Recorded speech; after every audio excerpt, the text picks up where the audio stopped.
오늘 성경 말씀은 출애굽기 14장 10절에서 20절입니다. 인생의 벼랑 끝은 누구에게는 좌절과 낙심의 장소가 될 수 있지만 누구에게는 새로운 기회로 들어가는 문이 될 수 있습니다. 왜냐하면 벼랑 끝이 새로운 역사의 시작이 될 수 있기 때문입니다. 하지만 그 누구도 인생의 벼랑 끝을 좋아하는 사람은 없을 것입니다. 대부분의 사람들은 이 벼랑 끝을 두려워합니다. 그러나 벼랑 끝은 새로운 시작의 문이기도 합니다. 출애굽기 14장에 기록된 홍해가 갈라지는 기적은 이스라엘 백성들에게 있어서 새로운 삶의 문으로 들어간 사건입니다. 새 역사를 경험하게 된 사건입니다. 그러나 홍해가 갈라지기 전의 상황은 앞으로 나아갈 수도 뒤로 물러설 수도 없는 진퇴양난의 상황이었습니다. 하나님은 모세에게 바닷가에 장막을 치게 하셨습니다. 그런데 이렇게 바닷가에 장막을 치는 것은 아주 위험한 일이었습니다. 왜냐하면 만약 애굽 군대가 추격해 오면 바닷가에서 몰살당할 수 있기 때문입니다. 400년 동안 애굽에서 종살이 하던 이스라엘 백성들은 전쟁의 경험도 없었고 또 전쟁에 필요한 무기나 체계적인 훈련도 없었습니다. 그래서 싸우지 않으려면 도망가야 하는데 바닷가에 진을 치면 진퇴양난이 되고 맙니다. 즉 앞에는 홍해, 뒤에는 바로의 군대가 추격해 오는 이러지도 저러지도 못하는 상황에 처하고 말 것입니다. 말 그대로 벼랑 끝에 서는 것입니다. 그런데 정작 알고 보면 이렇게 벼랑 끝에 섰기 때문에 그들이 홍해가 갈라지는 기적을 경험하게 된 것입니다. 자신들을 괴롭히던 바로의 군대가 홍해에서 몰살하는 것을 보게 된 것입니다. 즉 이 벼랑 끝에서 다시 한번 하나님의 은혜를 체험하게 된 것입니다. 이 홍해 사건은 여러 가지 의미가 담겨 있습니다. 그중 하나가 그들의 신분이 완전히 바뀌었다는 것입니다. 노예에서 자유의 몸으로 한 나라를 구성할 수 있는 민족으로 바뀌었다는 것입니다. 400년 전 야곱과 그의 가족들이 애굽에 들어갈 때는 70명에 불과했는데 출애굽 때는 장정만 60만 명이나 되는 큰 민족을 이루었습니다. 이 진퇴양난이라는 벼랑 끝에서 이스라엘 백성들은 하나님의 큰 은혜를 체험하였습니다. 하나님이 우리를 진퇴양난의 벼랑으로 인도하는 이유는 이런 은혜를 주시기 위해서입니다. 실제로 이 진퇴양난의 상황 가운데로 이스라엘 백성들을 몰아간 것은 모세가 아닙니다. 하나님이십니다. 하나님이 모세를 통해 그렇게 하신 것입니다. 인간적으로 생각해 보면 하나님께서 이렇게까지 할 필요가 있으신가라고 생각이 들기도 합니다. 하지만 하나님의 생각과 우리의 생각은 다를 수 있습니다. 하나님의 방법은 우리의 방법과 다를 수 있습니다. 이사야 선지자로 이런 부분에 대해 여호와의 말씀에 내 생각은 너희 생각과 다르며 내 길은 너희 길과 달라서 하늘이 땅보다 높은 같이 내 길은 너희 길보다 높으며 내 생각은 너희 생각보다 높으니라 라고 하였습니다. 우리는 하나님이 우리를 시련 가운데로 몰아가시는 그 이유를 찾아야 할 것입니다. 하나님은 때론 우리를 더 견고하게 세우시고자 혹은 당신이 쓰시고자 우리를 훈련 차원에서 고난이나 시련을 주시기도 합니다. 절대로 우리를 낙심시키거나 넘어뜨리려고 하시는 것이 아닙니다. 그러하기에 우리는 믿음의 조상들이 말하는 고난은 변장된 복이라는 것을 잊어서는 안 될 것입니다. 비록 우리는 하나님이 섭리하시는 방법을 다 이해하지는 못하더라도 하나님이 주시는 고통의 신비에 대해서는 이해해야 할 필요가 있습니다. 그러면 하나님은 고난이나 시련을 통해 우리에게 어떤 은혜를 주실까요? 첫째, 고난이나 시련을 통해 하나님의 능력을 경험하게 하십니다. 이스라엘 백성들은 400년 동안 종살이하면서 바로 왕의 능력을 경험하였습니다. 바로 왕이 얼마나 힘이 있는지 그의 말 한마디, 그의 권세가 얼마나 강력한지를 보았습니다. 또한 이스라엘 백성들은 그들의 조상들의 하나님에 대한 이야기를 들었습니다. 아브라함의 하나님, 이삭의 하나님, 야곱의 하나님, 그리고 애굽 땅에 올 수 있도록 한 요셉의 하나님에 대해 들어왔을 것입니다. 하지만 그 하나님은 400년 동안 침묵하고 계셨고 어떤 능력도 보여주지 않으셨습니다. 그래서 아마도 이스라엘 백성들은 하나님의 전능하심에 대해 잘 몰랐을 것입니다. 그러하기에 하나님께서는 당신의 능력을 보여주시고자 이스라엘 백성들을 홍해로 이끄셨는지도 모릅니다.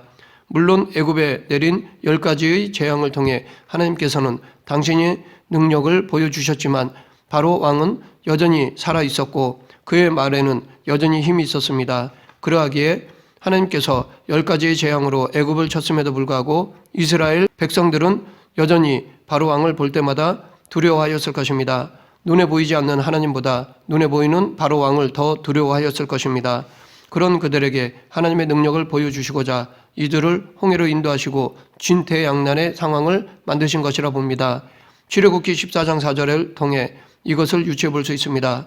내가 바로의 마음을 강팍해 한즉 바로가 그들의 뒤를 따르리니 내가 그와 그 온 군대를 인하여 영광을 얻어 애굽 사람으로 나를 여호와인 줄 알게 하리라 하시며 우리가 그대로 행하니라. 이렇게 하나님은 우리들로 하여금 고난과 시련 가운데 있게 하시고 그 가운데서 역사해 주십니다. 이스라엘 백성들은 홍해 앞 진퇴양난의 상황에서 하나님의 능력을 체험하였습니다. 그 하나님의 능력을 보고 나서야 이스라엘 백성들은 하나님을 찬양하였습니다. 둘째, 고난이나 시련을 통해 우리의 믿음을 연단시키십니다. 하나님이 이스라엘 백성들을 진퇴양난의 상황에 몰아넣으신 것은 믿음을 연단하시기 위함이었습니다. 하나님의 백성들에게 가장 중요한 것은 믿음입니다. 하나님은 믿음에 반응해 주십니다. 그러하기에 하나님이 귀하게 사용하시고자 하는 사람이나 공동체에게는 먼저 믿음을 연단하시고 성장시키십니다. 즉 당신이 세우신 분량까지 훈련을 시키십니다. 그러므로 우리에게 고난이나 시련이 찾아올 때 고통스러워하기보다는 오히려 믿음으로 인내해야 합니다. 베드로 사도는 이런 상황에 처할 때 그러므로 너희가 이제 여러 가지 시험을 인하여 잠깐 근심하게 되지 않을 수 없었으니 오히려 크게 기뻐하도다. 너희 믿음의 시련이 불로 연단하여도 없어질 금보다 더 귀하여 예수 그리스도의 나타나실 때에 칭찬과 영광과 존귀를 얻게 하려 함이라 라고 하였습니다. 우리의 믿음은 고난이나 시련을 통해 더더욱 강해집니다. 이것은 마치 애벌레가 나비가 되는 과정과 흡사합니다. 나비가 애벌레의 과정을 거치고 힘든 고치를 뚫는 고통을 통해 날 수 있는 힘을 얻는 것처럼 우리도 시련이라는 고치를 뚫는 고통을 통해 강한 믿음의 근육을 형성하게 되는 것입니다. 셋째, 고난이나 시련을 통해 우리를 지혜롭게 하십니다. 하나님이 이스라엘 백성들을 진퇴양난의 상황에 몰아넣으신 것은 그들을 지혜로운 백성으로 키우기 위해서입니다. 실제로 우리가 살아가면서 겪는 고난이나 시련을 통해 삶의 지혜를 배우는 경우가 많습니다. 고난이나 시련을 통해 깨어지면서 깨닫게 되는 것들이 많이 있습니다. 인생을 알게 되고 인간을 알게 됩니다. 혹은 고난이나 시련을 통해 죄를 멀리하고 죄에서 떠나는 경우도 많습니다. 고난이나 시련을 통해 다시 하나님께로 돌아간다는 것입니다. 고난이나 시련을 통해 더더욱 하나님의 말씀을 붙잡고 기도에 힘쓴다는 것입니다. 그러하기에 하나님이 주시는 고난이나 시련은 우리에게는 유익한 은혜인 것입니다. 무엇보다도 이렇게 진퇴양난의 상황에 있을 때 해야 할 일을 아는 것이 최상의 지혜입니다. 이스라엘 백성들은 진퇴양난의 상황이 두려워서 원망하고 불평하였지만 그들을 인도하던 모세는 달랐습니다. 우리는 어리석었던 이스라엘 백성들의 실수로부터 배워야 할 것이 있고 지도자인 모세로부터 배워야 할 것이 있습니다. 그러면 우리가 이 사건을 통해 배울 수 있는 것들은 무엇인가요? 첫째, 환경만을 바라보지 말고 하나님을 바라봐야 한다는 것입니다. 이스라엘 백성들은 진퇴양난의 상황에서 환경만을 바라보고 사람들을 바라보았습니다. 10절, 바로가 가까이 올 때에 이스라엘 자손이 눈을 들어본즉 애굽 사람들이 자기들 뒤에 이른지라 이스라엘 자손이 심히 두려워하여 여호와께 부르짖고 그들은 환경을 보았고 애굽 사람들을 보았습니다. 그런 까닭에 두려워하였습니다. 어려운 일을 당할 때 어려운 일만 바라보면 좌절하거나 절망하게 됩니다. 우리를 괴롭히는 사람들만을 바라보면 낙심하게 됩니다. 그로 인해 감사는 잊어버리고 불평이나 원망이 생깁니다. 11, 12절 그들이 또 모세에게 이르되 애굽에 매장지가 없어서 당신이 우리를 이끌어내어 이 광야에서 죽게 하느냐 어찌하여 당신이 우리를 애굽에서 이끌어내어 우리에게 이같이 하느냐 우리가 애굽에서 당신에게 이른 말이 이것이 아니냐 이르기를 우리를 내버려 두라 우리가 애굽 사람을 섬길 것이라 하지 아니하더냐 애굽 사람을 섬기는 것이 광야에서 죽는 것보다 낫겠노라. 그러나 우리는 이런 진퇴양난의 상황에 부딪혔을 때 눈을 들어 하나님을 바라봐야 합니다. 모세는 적을 인식했지만 두 눈은 하나님을 바라보았습니다. 그리고 이스라엘 백성들에게 하나님을 바라보라고 하나님이 이루시는 구원을 바라보라고 외쳤습니다. 13절 너희는 두려워하지 말고 가만히 서서 여호와께서 오늘 너희를 위하여 행하시는 구원을 보라. 너희가 오늘 본 애굽 사람을 영원히 다시 보지 아니하리라. 상황을 어떻게 바라보느냐에 따라 결과가 달라집니다. 내 중심으로 보느냐 하나님 중심으로 보느냐에 따라 달라집니다. 민수기 21장에 보면 이스라엘 백성들이 원망할 때 하나님이 보내신 불뱀에 물려 많은 사람들이 죽어갔습니다. 불뱀이 떠나가도록 간구하자 하나님께서는 모세에게 놋뱀을 만들어 장대 위에 달라고 하셨고 물린 자마다 그것을 보면 살리라고 약속하셨습니다. 그래서 모세는 놋으로 뱀을 만들어 장대에 달았습니다. 그리고 그것을 사람들이 볼 수 있도록 하였습니다.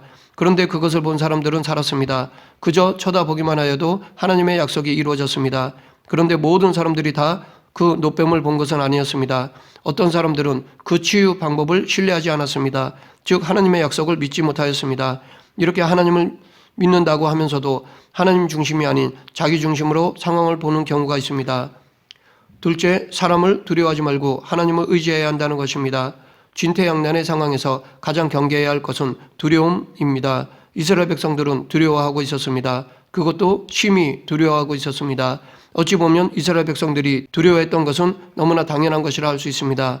병거만 600승에 이르는 거대한 규모의 막강한 애굽의 군대가 눈으로 확인이 될 만큼 가까운 거리에 와 있었습니다. 게다가 이스라엘 백성들은 앞으로는 한 발자국도 나아갈 수 없는 막다른 지역에 갇혀 있었습니다. 또 그들은 수많은 어린이와 여자들 그리고 노인과 가축들까지도 함께 있었기 때문에 도망칠 수도 없었습니다. 하지만 신앙적인 관점에서 볼 때 그들은 비록 애국 군대가 달려오고 있다 할지라도 담대함을 잃지 말아야 했습니다. 왜냐하면 그들에게는 하나님이 함께하고 계셨기 때문입니다. 이스라엘 백성들은 하나님께서 애굽에 내리신 10가지 재앙을 목격했습니다. 그 재앙으로 인하여 애굽의 모든 땅이 황폐하게 되고 심지어 애굽인의 모든 장자들이 죽임을 당할 때에도 그들은 털끝 하나 상하지 않았던 놀라운 기적을 체험했던 자들입니다. 또 그들은 불기둥과 구름 기둥의 인도를 받으며 애굽 땅에서 나왔고 지금도 그 기둥들이 앞에 서 있었습니다. 이만한 경험을 한 사람들이라면 어떤 상황에서도 전능하신 하나님을 의지하고 담대할 수 있어야만 했습니다. 그러하기에 이스라엘 백성들이 두려워했던 근본적인 이유는 애굽의 군대라기보다는 그들에게 온전한 믿음이 없었기 때문입니다. 그들은 전능하신 하나님을 온전히 믿지 않았기 때문에 그들은 두려워할 수밖에 없었던 것입니다. 예수님께서는 큰 폭풍 속에서 두려워하며 당신께 부르짖는 제자들에게 믿음이 없음을 책망하셨습니다.